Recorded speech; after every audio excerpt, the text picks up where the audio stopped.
중국 공산당과 한미혈맹으로 동북아시아에 최후전쟁이 벌어졌습니다. 중국의 역사는 한반도에 과도하게 개입했다가 망한 역사입니다. 수나라가 고구려를 침공했다가 망했습니다. 당나라가 통일신라에게 찝쩍거리다가 패망했습니다. 원나라가 고려를 침공했다가 멸망했습니다. 명나라가 임진왜란을 밀비로 개입하여 갑질하다가 사라졌습니다. 청나라가 조선에 개입하였다가 역사에서 없어졌습니다. 중공 모택동은 6.25 전쟁에 한반도에 개입하다 큰 타격을 입었습니다. 모택동은 문화혁명으로 간신히 독재와 체면을 유지했지만 경제는 파탄이 났습니다. 등소평이 제기하여 박정희 대통령 각하에 경제개발을 배워 개혁개방하여 좀 성장하는 듯 했습니다.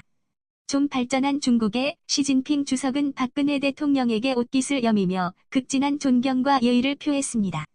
사진은 박근혜 대통령에게 최고로 정중한 모습으로 악수하는 장면입니다. 왼손으로 옷깃을 여미며 머리를 숙여 악수하고 있습니다.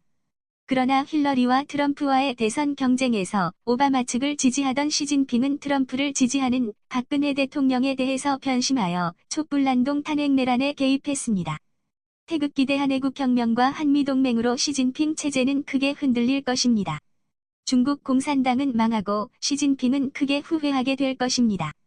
더욱이 태극기 대한애국혁명의 지도자이신 대한애국당의 조원진 대표는 중국 전문가이십니다. 사진은 2009년 12월 18일 초선의원 때 이미 시진핑 부주석과 맞짱 악수를 하신 중국에 대하여 당당하신 지도자이십니다. 사진은 국제외교를 주름 잡으시던 박근혜 대통령과 중국 전문가이신 조원진 의원과 다정하게 담소하시는 모습입니다. 1951년 1월 4일 목요일 중공군 기습 남침 개입으로 일사후퇴를 하게 되었습니다.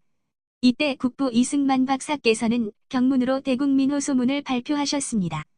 중국 공산당과 최후전쟁을 치르고 있는 오늘날 우리들이 새겨들어야 할 국부의 말씀이기도 합니다. 사진은 1951년 1월 5일 금요일 유엔 병사들과 피난민들을 위로하시는 모습입니다.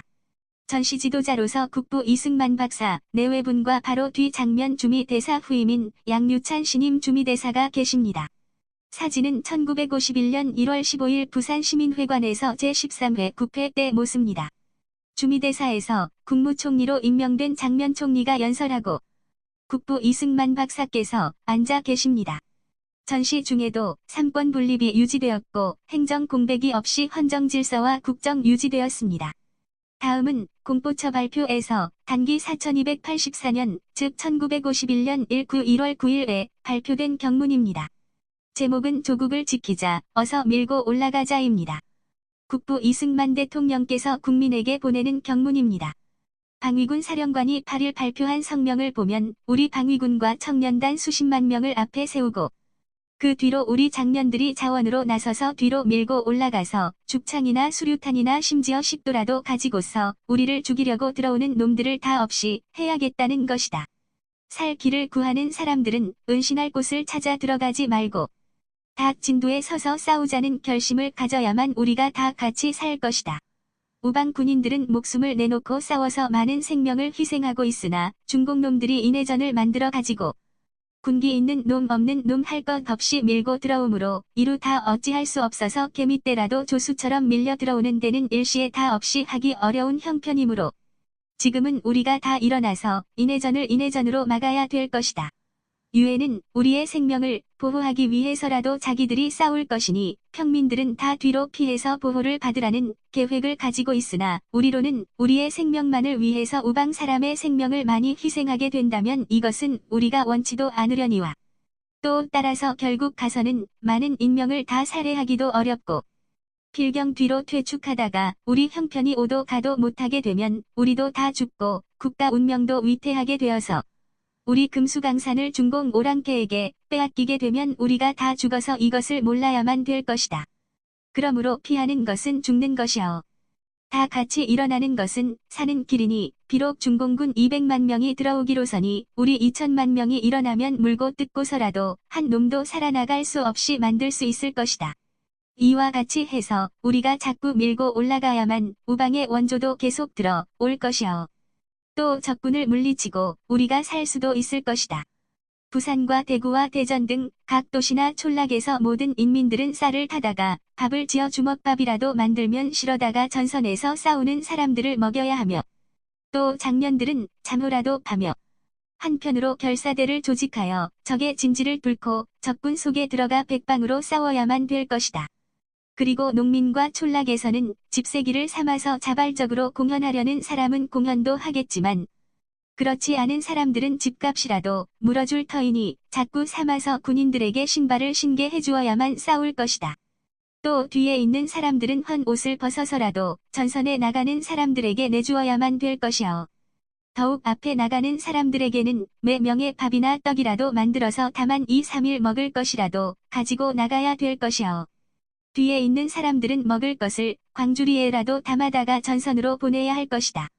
보통 전쟁으로 말하면 군인을 앞에 내세우고 민중이 뒤에서 도울 것인데 지금 우리 형편은 중국 공산당이 사람을 강제로 몰아다가 앞세우고 물밀듯 밀려드는 이때에 우리 군인만 가지고서는 다 처치하기 어려울 것이므로 우리가 앞에 나가서 국군의 뒤를 밟아 소리라도 질러주며 틈틈이 들어가서 한두 놈씩이라도 없애야 될 것이다. 소위 재정가나 세력 있는 사람들이 거의 다 부산에 모여들어서 공산당의 선전에 파동되어 공포심을 가지고 저의 생명과 재산만 보호할 생각으로 피신할 자리만 찾고 있으므로 민간 공기가 자연 공포심으로 돌아가고 있으니 그런 사람들은 일일이 조사해서 어디로 몰아내던지 그렇지 않으면 그런 사람들도 생명과 재산을 내놓고 우리와 같이 싸워서 적군을 소탕할 결심을 가지고 일어나야 될 것이니 이때에 재정 가진 사람들이 각각 자기의 전략을 기울이고 나와서 군기도 보충하고 주먹밥 한 덩어리라도 앞에 나간 사람들을 먹이도록 해야 할 것이요. 그렇지 않고 비난이나 하고 선동이나 하는 자들은 일일이 조사해서 특별한 조처를 하여야 할 것이다. 우리 일반 국민들이 다 걸기해서 죽어도 같이 죽고 살아도 같이 살자는 결심만 가지면 이것이 다 같이 사는 계획일 것이다. 어서 일어나서 적군이 더 날아오기 전에 우리가 밀고 올라가자. 다 일어나서 먼저 앞서라. 그 뒤로 또 계속 일어날 것이다. 지금 우리 국군이 맹렬히 싸우고 있고 또 유엔군이 모든 기계와 비행기와 군기 군무를 충분히 가지고 앞에서 싸우고 있는 중이니 우리가 무엇을 두려워하며 저 아편에 젖은 중국 공산군이라는 것을 우리가 다 일어나서 밀고 올라가는 날 다 소멸되고 말 것이다. 그러므로 어서 일어나서 반만년 조국을 지키자. 우리가 조국을 빼앗기는 날 우리는 모든 것을 잃어버리고 중국 공산당의 노예가 되는 것이다. 대통령 이승만 박사 담화집으로 공포처에서 1953년 발행한 것입니다. 사진은